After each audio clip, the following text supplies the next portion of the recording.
kwamba tutaongeza nyumba ambazo tutakuwa tunajenga kila mwaka kutoka 50,000 hadi 200,000, na tutaongeza zile nyumba ambazo zinaweza kununuliwa na Wakenya wa mapato ya chini kutoka 1% mpaka 50%. We want to make the proportion of affordable housing from 1% to 50% of all the houses being constructed in the Republic of Kenya.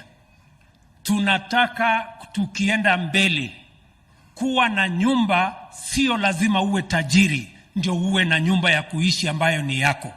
Sio lazima uwe na mapato ya kiwango fulani. Tunataka hata yule mtu ambaye analipa rent shilingi 5,000 aweze kulipa mortgage hiyo 5,000. Baada ya miaka 10-15 ako na nyumba ambayo ni yake. Hiyo ndio mpango yetu.